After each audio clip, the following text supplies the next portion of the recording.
What up? I know, right? Another Starfield video where I'm not going to be fucking bashing it. You're absolutely correct. This game is going to hold me over until Cyberpunk comes out. And then Cyberpunk just has me for like the next 6 months. But somebody said that you're too fucking negative. How about you like stop being negative and talk about like the positives and what the game needs? All right. So I'm going to give you 5 things that I believe this game needs to make it better, to make it stand out. Number one, it needs a mount system. Uh, if you don't want to give us straight up mounts that we can just summon when we land on a planet, that's 100% fine. But you can have the mount system tie into the ship bay on the shipbuilder, where if you have this type of bay where it's really small, it's just a simple bike. You can get on the bike and you literally drive right down this ramp, and then you can go and you can explore the planet. Or if you have one of the bigger bays, you can make it where it's like a 2-seater for you and a companion, or you can make like a 4-seater so that, or not even a 4-seater, make it a 2-seater, but it has like, let's say 1,000 storage or 2,000 storage, so you can drive it back and forth between the ship and whatever your destination is. Because I'll tell you right now, when you reach your 30th planet, 146 meters, 765 meters, 128 meters, sorry, 1,284 meters, 1,054 meters. That's a lot of distance to cover in multiple different directions.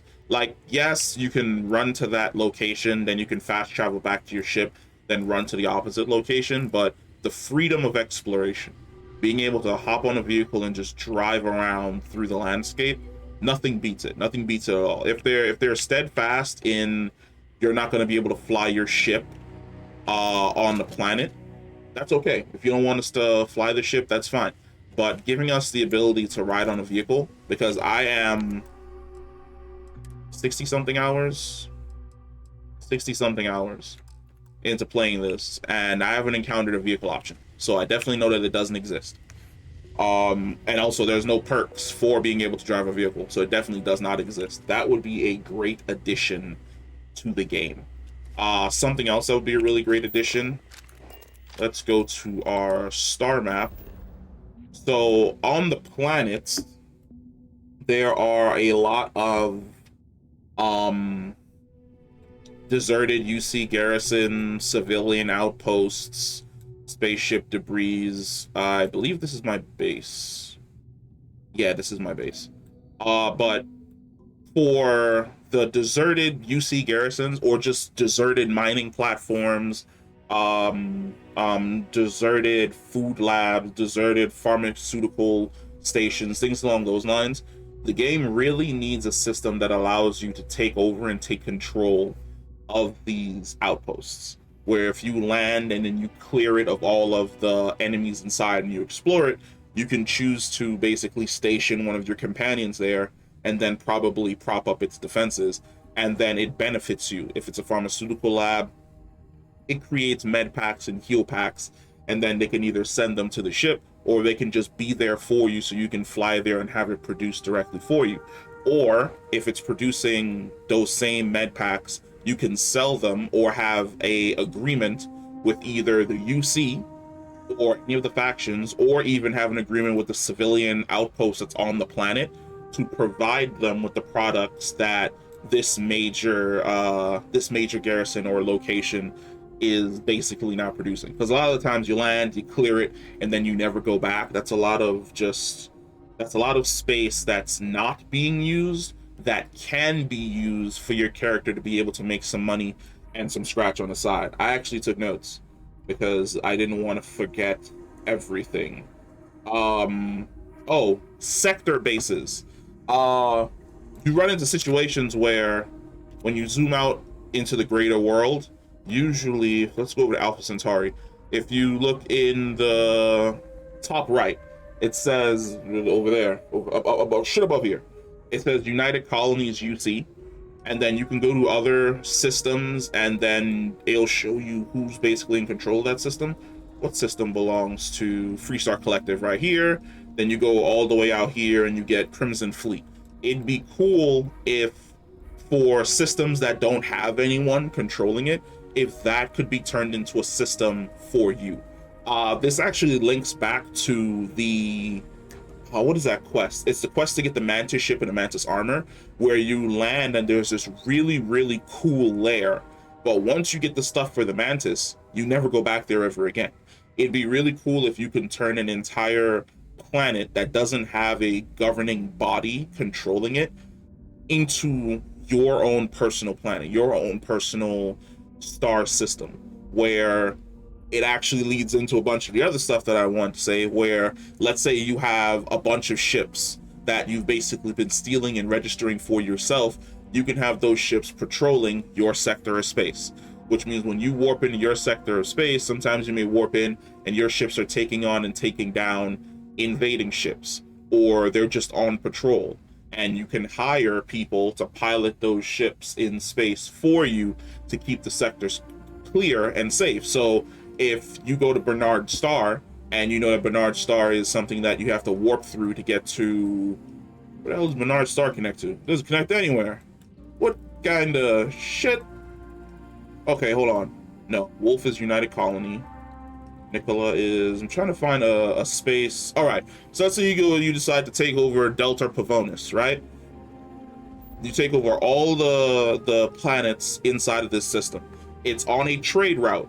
What can you guarantee? Safe passage through my trade route to your next destination for a monetary fee. It doesn't have to be a big fee. It's just every single time a ship passes through, you collect money and you collect funds, and you can build up your fleet. Building on top of that, you can also have something along the lines of a personal faction system, where you run into, let's say, as I said before, you can have a agreement with United Colonies, where it's like, you know, hey, I'll come to your assistance if you ever attack. You come to my assistance if I'm ever attacked.